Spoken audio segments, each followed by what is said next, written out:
Hi friends, good morning, शुभप्रभात सर्वांना. मे महिन्याची उन्हाळी सुट्टी आता सर्व शाळांना मुलांना लागलेली आहे. मे महिना म्हणजे सुट्टी, एन्जॉय, फन ही कन्सेप्ट मुलांच्या मध्ये खूप वर्षांपासून रुजू आहे.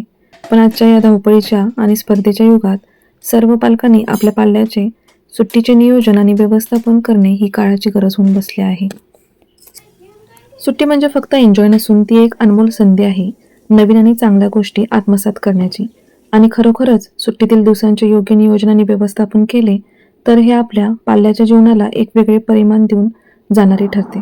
हाय फ्रेंड्स, स्वागत आहे सर्वांचं ब्लिसफुल लाईफ या आपल्या यूट्यूब चॅनलवर. सुट्ट्या पडलेल्या आहेत आणि घरामध्ये खूप गोंधळ आहे मुलांचा. आता सुट्ट्यांची कामं थोडीशी लेटच आवरली, सगळं घरातलं आवरलं. आता श्रीषा खूप दिवसापासून लागले की स्टोन आर्ट मम्मी करायचं आहे आपल्याला म्हणून. आणि अशा वेगळ्या कलाकौशल्यांसाठी मुलं जेव्हा आपली आवड दाखवतात, इंटरेस्ट दाखवतात, तेव्हा आपण पालक म्हणून स्वतःसुद्धा वेळ त्यांच्यासाठी काढला पाहिजे. कारण जेव्हा मुलांची शाळा सुरू असते तेव्हा त्यांचा बराचसा वेळ हा शाळेतील अभ्यास, परीक्षा, स्कूलमधील ॲक्टिव्हिटी यामध्येच जातो.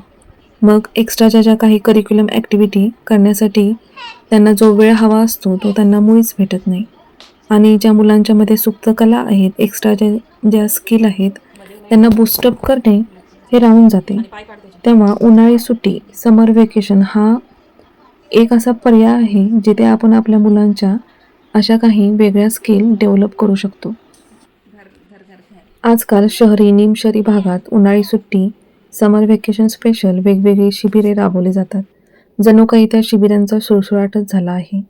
आणि सुट्टी लागली की सर्व पालकांचा अट्टाहास असतो की या अशा शिबिरांमध्ये पाल्याचा प्रवेश प्रथम करून घेण्याचा. पण मी अनेक अशी उदाहरणे पाहिलेली आहेत जिथे वर्षभर शाळा, क्लासेस करून दमलेले मूल पालकांच्या हट्टापोटीच शिबिरामध्ये सहभागी होण्यासाठी तयार होते. त्याची ही शिबिरामध्ये सहभागी होण्याची इच्छा ही पालकांच्या इच्छेपेक्षा वरचढ कधीच नसते. शिबिर, उन्हाळी वर्ग हे सर्व काही चांगले आहे, मूल त्यातून खूप काही शिकतही असेल. पण नवीन गोष्ट शिकणे म्हणजे प्रत्येक वेळेला क्लासेस किंवा शिबिरामध्ये सहभागी होणे असे होत नाही. यात फ्रुट्स आहेत, प्राणी आहेत, पक्षी आहेत, सगळं आहे. आता यातलं काय काय केलंय ते मी तुम्हाला दाखवते. ही पहा, आपली डिश भरलेली आहे. बघू आज काय काय बनवलं. हे घर हे मी बनवलं आहे. हे ॲक्च्युली श्रीषा पण बनवू शकली असती, पण वेळ होईल म्हटलं आणि मला ही आवडली डिझाईन, म्हटलं करू आपण. ती करेलच, ती सोप्या सोप्या डिझाईन्स करते ती छान. हे घर आज बनवलं.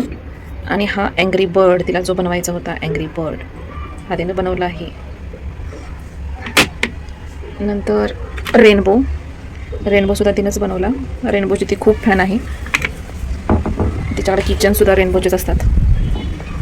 आणखीन काय आज बनवलं, हे साधं फुलपाखरू. याला श्रीनिशनं ग्रीन शेड दिला होता या दगडाला सगळा. आता म्हटलं आता काय करायचं, म्हटलं नाही हे फुलपाखरं बटरफ्लाय काढला याच्यावर. मला ॲक्च्युली त्यावरती काहीतरी दुसरं काढायचं होतं. आणि या बाकीच्या डिझाईन्स छान छान सुंदर सुंदर दाखवते. हे हनीबी, हे सुद्धा श्रीषानं काढलं आहे. फक्त हे वरचे 2 पंख दिसत आहेत ते फक्त मी तिला काढून दिल्या होत्या जेव्हा तिच्या शाळेमध्ये एक्झिबिशन भरलं होतं. आणि हा तर किडा मला खूप आवडतो. हा पूर्ण श्रीषानं बनवलेला आहे, तिला पण आवडतो हा. हे असे चपटे हे नाही आहेत गोल तिच्याकडे, नाहीतर हे तिनं सगळ्या कलरचे बनवले असते. बघू आता नेक्स्ट टाईम गेले की स्टोन तसे गोळा करून आणावे लागते. आणि हा सुंदर बर्ड, हा सगळ्यात मी शेवटी केला होता. याच्यावरती मी ट्रान्सपरंट नेल पेंट लावले म्हणून ते शाईन करत आहे. बटरफ्लाय. आणि हा असा छोटूसा ऑक्टोपस, किती सुंदर दिसतोय. हा मी बनवला आहे. आणि हा छोटा दगड त्याला चिटकवला आहे. हे ॲक्च्युली मशरूम आहे, मशरूमचा सेप आहे म्हणून त्याने मशरूम करण्यासाठी आणलं होतं. हे मशरूम. आणि हा एक किडा मला खूप आवडतो, असा डेंजर वाटतो, ग्रीन कलरचा. आणि हॉरर काकडी बनवली ती ना, हॉररमध्ये हॉरर आहे. असे हे काय काय काय काय छान हे बनवलेत स्टोन आर्ट. बघा तुम्हाला आवडले की नाही, तुम्ही पण असं करू शकता. छान वाटतात हे गॅलरीमध्ये किंवा ह्याच्यामध्ये मांडण्यासाठी. मला तरी खूप आवडले. नेटवरती खूप छान छान डिझाईन आहेत. तुम्ही सुंदर सुंदर डिझाईन करू शकता. मला अजून करायचे आहेत, पण स्टोन नाही आहेत. आता बघू स्टोन कधी आणायला होतं ते. पुस्तक वाचनाची ज्याला आवड पूर्ण करून घ्यायची आहे त्याला सुट्टी म्हणजे एक प्रकारची लॉटरीच. अवांतर वाचनाने आपली शब्दसंपत्ती, ज्ञानवृत्ती, कल्पनाशक्ती सोबतच भाषाशक्ती, संवाद कौशल्य आणि लेखन क्षमता असे कितीतरी फायदे वाचनाने होतात.